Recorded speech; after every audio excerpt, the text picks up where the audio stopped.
আসসালামু আলাইকুম প্রিয় দর্শক। আজকে আমার জীবনের কিছু অভিজ্ঞতা আপনাদের সাথে শেয়ার করব ফিল্ম নিয়ে।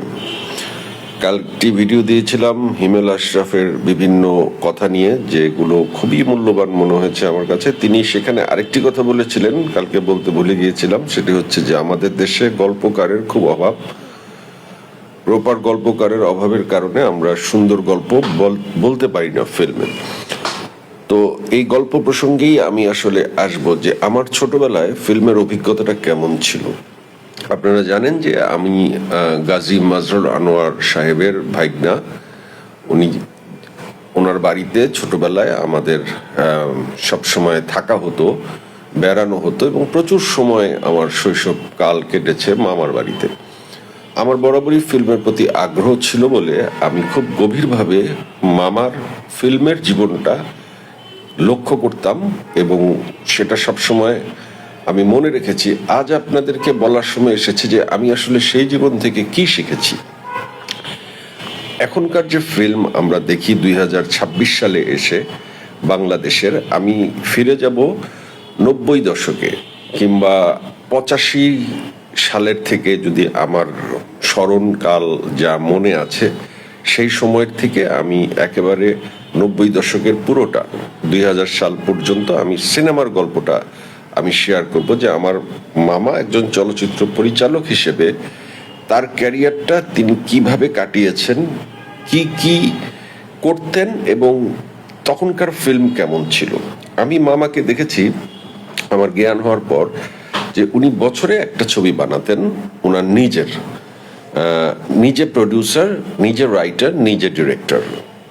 এটা হচ্ছে দেশ চিত্রকথা থেকে তিনি বানাতেন, তার প্রোডাকশন হাউসটার নাম দেশ চিত্রকথা।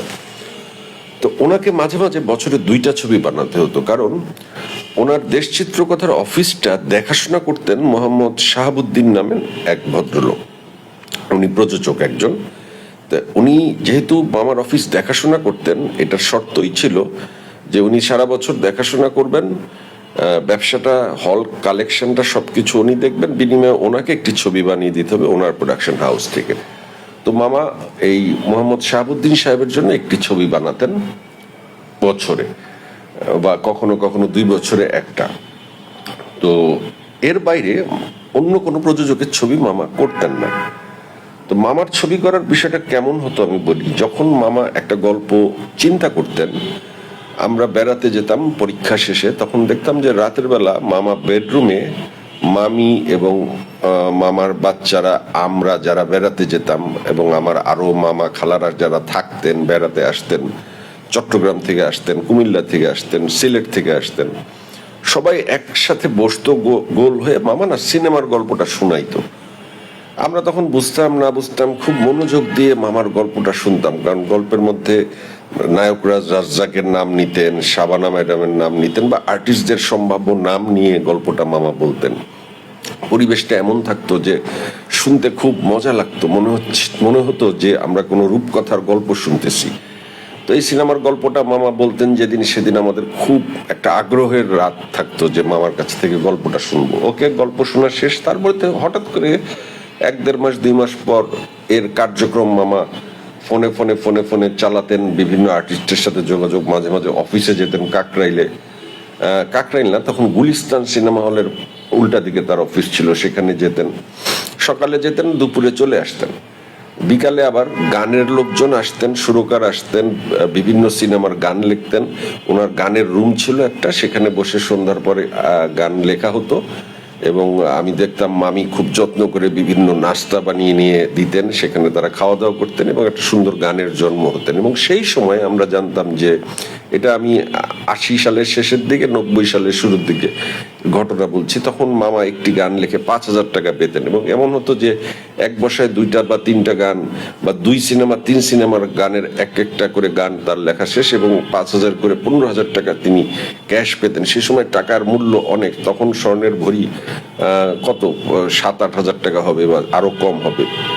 তো ধরেন এরকম একটা সিচুয়েশন ওই সময় মামার জীবনে ছিল। তো মামা 1-1.5 মাস পর দেখতাম যে ছবিটার গল্পটা বলতেন, সেই ছবিটা শুটিংটা শুরু করতেন। শুটিংটা যখন শুরু করতেন, হঠাৎ করে বাসাটা একদম খালি হয়ে যেত, মানে বাসার সোফা, পর্দা, বাসায় ওনার কোনো কিছু থাকতো না, পুরা বাসা খালি। ওমা, কষ্ট করে মাটিতে বিছানা করে সবাই থাকতো, সোফা নাই। অথচ আমার মামি কিন্তু খুবই সেন্সিটিভ ছিল তার এই সমস্ত সরঞ্জামের প্রতি। কিন্তু সিনেমার সময় যে সময়টা সেট পড়তো সে সময় বাসার সব পর্দা, বাসার সব সোফা মালামাল এফডিসিতে চলে যেত। এগুলো শুটিং এর সময় তার আসবাবপত্রগুলো কাজে লাগতো এবং ছবিটার শুটিং একটা লট শেষ হতো। লট শেষ হওয়ার পর আবার জিনিসপত্রগুলো ব্যাক হইতো, আবার বাসায় লেগে যাইতো। কিন্তু মামি খুবই কোঅপারেশন করতো এই বিষয়ে, এত সেন্সিটিভ হওয়া সত্ত্বেও। এটার কারণটা কি ছিল? এটার কারণ ছিল দেখেন, যে সাশ্রয় বোধ, যে ব্যয় কমানোর ইচ্ছা, নিজের মনে করা যে খরচটা উনি ওনার নিজের গ্রিপে রাখবার জন্য তিনি তার বাসার সামগ্রীগুলোকে শুটিংয়ে ব্যবহার করতেন এবং খুব সুন্দর সামগ্রী, সেগুলো যত্নের সাথে তার প্রোডাকশন ম্যানেজার লোকজন নিয়ে যেতেন এবং ফেরত দিতেন। তো এই যে সাশ্রয় করে তিনি সেটের ভিতরে শুটিংটা শেষ করতেন এবং তারপরে দেখা যেত যার শুটিং শেষ করার পরে আবার মামা ওই আগের জীবনে অফিস যায়, বিকালে গান লেখে, টাকা পায়। দুপুরবেলা মামাকে দেখতাম একটু হাঁটতো, হাঁটতে হাঁটতে গান গুনগুন করতো। অনেক সময় টেপ রেকর্ডার ছেড়ে হঠাৎ করে নিজেই 4টা লাইন গেয়ে ওই গানটাকে ঠিক করতো। আসলে মাথায় যে গানটা খেলতো ওইটাকে ঠিক করতো। এরকম বহু জনপ্রিয় গান আমি এরকম শুনেছি, মামাকে সরাসরি গান গাইতে শুনেছি। তারপর 1-1.5 মাস পরে হঠাৎ করে মামা একটা আউটডোরে চলে যেত, মানে সিনেমার আউটডোর পোর্শন 15 দিন বা 20 দিনের জন্য মামা চলে যেতেন। এবং মামা যখন ফিরে আসতেন মামার চেহারা কালো নিগ্রোদের মতো হয়ে থাকতো, যে এত পরিশ্রম করে সে যে একটা কাজ শেষ করে আসছে সেটার ছাপ তার চেহারায় পড়ে যেত। ওকে, সেই ঘটনাও শেষ। এরপর আবার স্বাভাবিক জীবন, কিন্তু ভেতরে ভেতরে কাজ চলছে, এডিটিং চলছে, ডাবিং চলছে। চলতে চলতে চলতে একসময় রিলিজের টাইম চলে আসতো। বিশ্বাস করেন, ছবিটা যেদিন রিলিজ হতো সেদিন খুবই সেন্সিটিভ একটা সময়, যে ছবি রিলিজ আজকে, এটা ঈদেও হতো, আবার ঈদ ছাড়া স্বাভাবিক সময়ে হতো। তখন শুধু কিন্তু ঈদ না, তখন স্বাভাবিক সময় বেশি মুক্তি পেত, নর্মাল টাইমে।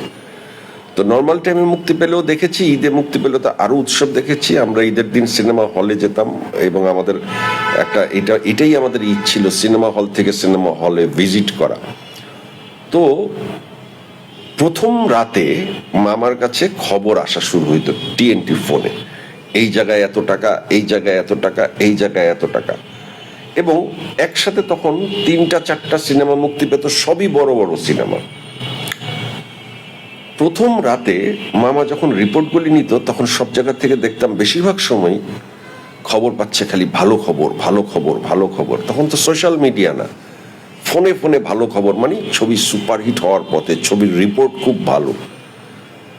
ঈদের সময় আমরা গিয়ে দেখতাম হাউসফুল, দর্শক তালি দিচ্ছে, কোন কোন জায়গায় তালি দিচ্ছে সেইগুলো কাউন্ট করা হতো। তো প্রথম রাতে এই রেজাল্টটা আসার পর কারো পক্ষে ভালোভাবে ঘুমানো, সেটা সুপারহিট হইলেও উত্তেজনায় ঘুম হওয়ার কথা না, কিংবা ছবির রিপোর্ট খারাপ হইলেও টেনশনে ঘুমানোর কথা না। কিন্তু মামারে দেখতাম নাক ডেকে আরামে ঘুমাইতো। যাই হোক, দ্বিতীয় দিনের মাথায় মামা বুঝে যাইতো যে এই ছবি লেগে গেছে, ছবি বাম্পার হিট। বিশ্বাস করেন, 1 মাস পরে দেখতাম মামার বাসার পুরা ফার্নিচার নতুন, দামি। পরে শুনছি যে তারপরে মামি অন্তত পক্ষে 50 ভরি গহনা কিনতো, 30 ভরি গহনা কিনতো, সবকিছুই চেঞ্জ হইতো, নতুন সারা বছর। আবার একটা আলোকিত ভাবে পয়সা আসলে যা হয় সেই রকম একটি জীবনের পরিবর্তন হইতো। এবং সেই পরিবর্তনের পর আবার 3 মাস, 4 মাস, 6 মাস পরে ওই গান লেখার জীবন ছাড়াও এই সিনেমার জীবনে অত বেশি ইনভলভমেন্ট থাকতো না, গল্প মনে মনে যাই হোক ভাবনা থাকতো।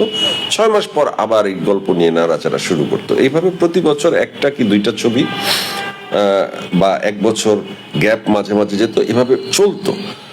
তো এই যে কারো প্রতি নির্ভরশীল না থেকে নিজে প্রযোজনা করে, নিজে ছবির ব্যয় কমিয়ে, নিজে গান লিখে, নিজে সমস্ত কিছু নিজের হাতে বাজেটটাকে কমিয়ে একটি দুর্দান্ত ছবি বানিয়ে সেই ছবির থেকে টাকা রিটার্ন এনে টাকার পাহাড় গড়া, সেটা সেই সময় সম্ভব হতো। সেটা শুধু যে গাজী মাজরুল আনোয়ারের ক্ষেত্রে সম্ভব হতো তা না, সেই সময় দেলোয়ার জাহান, ঝন্টু থেকে শুরু করে এ জে মিন্টু, শফি বিক্রমপুরী, প্রত্যেকেই ছিল এক একজন জাদরেল পরিচালক, কাজী হায়াত। তো যারা প্রযোজকের ছবি করত তারা অতটা লাভবান হতো না, কারণ প্রযোজক লাভের অংশ পেত, কিংবা লস হলেও প্রযোজকের ঘাড়ে যেত। কিন্তু পরিচালক যদি প্রযোজক এবং লেখক তিনোটাই হয়, তাহলে তার বেশি প্রাপ্তির আশা থাকে। তারপরে আমরা ফ্লপ ছবির ক্ষেত্রেও দেখছি যে মামার ছবি যখন অপেক্ষাকৃত খারাপ যেত, খারাপ গেলেও সে ঘুমাইতো, তার ফোনে ফোনে বুঝে যাইতো। যেমন আর্তনাদ একটা সিনেমা ফ্লপ গেছিল, কিংবা উল্কা সেইভাবে চলে নাই, কিন্তু তাও মামা ঘুমাইছে এবং স্বাভাবিকভাবে নিছে। এবং আমি তখন অবাক হইতাম, এত বড় ধাক্কা কিভাবে সামলাবে, এই যে এত বড় ধাক্কা খাইলো, সিনেমার টাকা উঠবে না, কিন্তু তারপরও সামলায় তারা পথ নেক্সট স্টেপে আবার আগায় গেছিল। মামা সবসময় বিগ কাস্টিং এর ছবি করতো, এবং ছবির সবচেয়ে বড় দুইটা প্লাস পয়েন্ট থাকতো। একটা হচ্ছে যে গতি, ছবি গল্প বলার গতিটা থাকতো খুব মারাত্মক, স্ক্রিন প্লে যেটাকে আমরা বলি, এটা খুব মারাত্মক থাকতো, এবং মানুষ খুব রিলেট করতে পারতো। মানে আমি গল্পটার ভিতরে ঢুকতে পারতেছি, আবেগটার ভিতরে ঢুকতে পারতেছি। এবং মামার ছবিতে প্রপার টাইমে গানের ব্যবহার, এবং সে গানগুলো সবই হৃদয়কে টাচ করার মতো। এই গতি এবং গান এবং গল্পের মধ্যে এই যে সামাজিক বন্ধন, বাবা ছেলের বন্ধন, স্বামী স্ত্রীর বন্ধন, আপনি যদি বলেন সন্ধি, স্বাক্ষর, স্বাধীন, পরাধীন, চোর, মানে এই ছবিগুলো প্রত্যেকটাই যদি ওই সময়কার বলেন, তো আমি বলবো যে এক একটা ছবি এক এক ধরনের গল্প, ইউনিক গল্প, এবং মানুষকে রিলেট করতো, মানুষ ভালোবাসতো, এবং মানুষ গল্পের ভিতরে ঢুকতে পারতো, কারণ স্ক্রিন প্লেটা খুব জমজমাট থাকতো। কোথাও দর্শক হাল ছেড়ে দিত না, বোরিং লাগতো না দর্শকের। কোথাও একটা খারাপ গল্প হইলেও দর্শক বলতে পারতো না যে বোরিং লাগছে। যেটা আমরা দেখি, দেখেন, মানে এটা একটা পূর্ব শর্ত কোনো জিনিস ভালো লাগানোর জন্য, যে কোথাও ঝুলে যাওয়া যাবে না, বোরিং হওয়া যাবে না। আপনি দেখেন ইত্যাদি বাংলাদেশের সবচেয়ে জনপ্রিয় অনুষ্ঠান, কেন জানেন? কারণ ইত্যাদি কোথাও কোনোদিন কোনো জায়গায় ঝুলে নাই। ইত্যাদি খুবই ফাস্ট। ইত্যাদিতে যারা স্কিডে অভিনয় করে, ইত্যাদির যিনি উপস্থাপনা করেন, সবাই খুব দ্রুত, কিন্তু কারণ দ্রুত হচ্ছে যে মানুষকে অল্প সময়ের মধ্যে এঙ্গেজ রাখা, মানুষকে এক সেকেন্ড ঝুলে যাওয়ার সুযোগ না দেওয়া, এটা একটা বড় গুণ সিনেমার ক্ষেত্রে। এই যে সিনেমার একটা ইতিহাস আপনাদের কাছে তুলে ধরলাম সেই সময়কার, এটা কেন তুলে ধরলাম যে এখন এই সময়ে এসে 2026-এ আমরা কি দেখি সিনেমার অবস্থা। সেই সময়ের সিনেমার পরিচালক, প্রযোজক সিনেমার টাকায়, কোটি কোটি টাকায় বিশাল বড় লোক হয়েছে, ইন্ডাস্ট্রিয়ালিস্ট হয়েছে। আর এখন এখন কি হচ্ছে সিনেমা? কারণ চিত্রনাট্য এবং গল্পকারের খুবই অভাব। আমি সেদিন আদর আজাদের দুটি ছবি আই স্ক্রিনে দেখছিলাম, আমার ইচ্ছা করে, আমার সময় ছিল, আমি দেখেছিলাম। একটির নাম লোকাল, একটির নাম হচ্ছে আমি ভুলে গেলাম, সামথিং টগর। হ্যাঁ, লোকাল এবং টগর দুটি ছবি দেখেছি। একটি সাইফ চন্দন বানিয়েছে, আর একটি অলোক হাসান বানিয়েছে। দুজনই আমার পরিচিত, আমি কাজও করেছি অলোক হাসানের সাথে। আমি দেখলাম কি, আদর আজাদ অসাধারণ অভিনয় করেছে, ভালো লাগছে ছেলেটাকে, নায়কের মতো লাগছে, অ্যাকশন সুন্দর, খুব ভালো। পারফর্মার পূজা চেরি ফাটাই দিছে, কি গ্ল্যামার, কি সুন্দর। বুবলি ফাটাই দিছে, একটাই পূজা চেরি নায়িকা, একটাই বুবলি নায়িকা। অন্যান্য পারফর্মাররা দারুণ। ভাই কি বুঝাইতে চাইছে আমি 40 মিনিটে বুঝি নাই।